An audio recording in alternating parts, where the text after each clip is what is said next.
ওনারে মুনাফিকরা খুব ভয় পেত। কারা? মুনাফিক চিনেন তো? ভিতরে এক বাইরে আরেক, তার নাম? সবাই বলেন, ভিতরে এক বাইরে আরেক, তার নাম মুনাফিক। ইউযহিরু খিলাফা মা ইউবতিন, আরবিতে কি বলে? ইউযহিরু খিলাফা মা ইউবতিন, প্রকাশ করে একটা, ভিতরে আরেকটা। ভিতরে এক বাইরে আরেক, তার নাম? সবাই বলেন, ভিতরে এক বাইরে আরেক, তার নাম? আমরা কি মুনাফিক হতে চাই? এরা যখন যে সুবিধাজনক অবস্থানে থাকে তখন তার সাথে থাকে। ডান দিকে যে বলে আপনি ভালো, আমি আপনার দলের লোক। বায়ে যে বলে আরে না এটা খারাপ, আপনি ভালো, আমি আপনার দলের লোক। এরকম আছে না নাই? যখন যে ক্ষমতায় তখন তারে তেল মারে। যেদিকে বৃষ্টি আর তুফান ওইদিকে ছাতা ধরে। আছে না নাই? বাংলাদেশে একটা গান চলছিল কিছুদিন, শুনতাম, মধু হই হই বিষ হাবাইলা। সূরাতুল মুনাফিকুনের তাফসীর বোঝানোর জন্য এটা আমার জন্য খুব সহজ ছিল। মধু হই হই বিষ হাবাইলা, বলে মধু, বলে কি? বাটির মধ্যে নিয়ে আসছে, বলে এটা মধু, বলে কি? আসলে এটা কি? জোরে বলেন। আমরা কি মুনাফিক হতে চাই? না। আমরা কি হতে চাই? মুনাফিকরা হচ্ছে এদিকেও যায় না আবার ওদিকেও যায় না। মুযাবযাবিন, they all the time long in dilemma, they don't know where to go, they don't know where to proceed, কোন দিকে যাবে জানে না, ডানেও না বায়েও না, নেহি এদার নেহি ওদার, দরমিয়ান মে সাদার বাদার। এরকম আছে না? উপর দিয়া ফিটফাট, ভিতর দিয়া সদরঘাট। সদরঘাট এখনো ফিটফাট হয় নাই। তো এই মুনাফিকের অবস্থা হচ্ছে উপরে ফিটফাট, ভিতরে সদরঘাট। আমরা কি মুনাফিক হতে চাই? কি হতে চাই? মুমিন হতে চাই। এই মুনাফিকের দলগুলো মদিনাতুল মুনাওয়ারাতে ওমরে ফারুককে খুব ভয় পেত। ওমরে ফারুককে দেখলে তারা থারথার করে কাঁপতো। শুধু মুনাফিকরাই নয়, খোদ ইবলিস শয়তানও সাইয়েদনা ওমরে ফারুককে দেখলে ভয় পেত। আমরা আমাদের ছেলে মেয়েদেরকে যদি খাবার না খায় আমরা কি বলি? আম্মু খাবার খাও। কি আসবে? ভূত আসবে, বিড়াল আসবে, বাঘ আসবে। এগুলো গাজীপুরে বলে না বোধহয়। আপনাদের ছোট্ট মেয়েটা যদি রাত্রে খেতে না চায়, আপনারা লোকমা তুলে কি বলেন? এই তাড়াতাড়ি খাও, কি আসবে? ভূত। ভূত আসবে। তো মদিনার সমাজে মদিনার ছোট্ট কচিকাঁচা সোনারমণিরাও রাতে খেতে চাইতো না। মদিনাতুল মুনাওয়ারার মায়েরা রাত্রিবেলা খাবার নিয়ে বাচ্চাদেরকে বলতো, মা তাড়াতাড়ি খাও, হা হুয়া ইয়াতি উমর, ওই যে উমর আসতেছে, উমর ইসলামের দ্বিতীয় খলিফা। আশাদ্দুহুম ফি আমরিল্লাহি উমর, আল্লাহর জমিনে আল্লাহর দ্বীন বাস্তবায়নের জন্য সবচেয়ে শক্তিশালী ছিল ওমর। চিল্লায় পড়েন সুবহানাল্লাহ। এই ওমরে ফারুক রাদিয়াল্লাহু তাআলা আনহু যে রাস্তা দিয়ে হাঁটতো, শয়তান ওই রাস্তা রেখে দিয়ে অন্য রাস্তা দিয়ে হাঁটতো। মা সালাকা শাইতানু ফাজ্জান সালিকান ইল্লা সালাকা ফাজ্জান গায়রা ফাজ্জিক। বিষ্ণু বলতেন, ওমর, শয়তান তোমারে দেখে এত ভয় পায়, তুমি যে রাস্তা দিয়ে হাঁটো শয়তান তোমারে দেখলে ওই রাস্তা রেখে দিয়ে অন্য রাস্তা দিয়ে হাঁটে। চিল্লায় পড়েন সুবহানাল্লাহ। এদিকে কি হয়েছে? লোড বেশি হয়ে গেছে।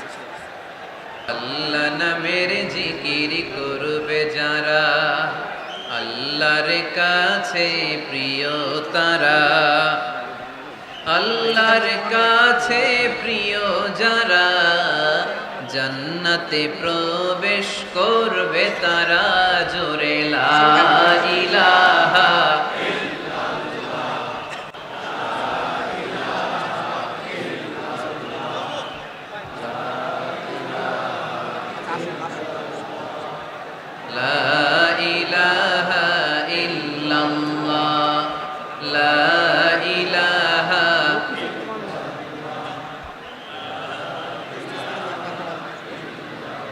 لا إله إلا الله محمد رسول الله صلى الله عليه وسلم। سيدنا عمر ফারুক মসজিদে নববীর ইমাম।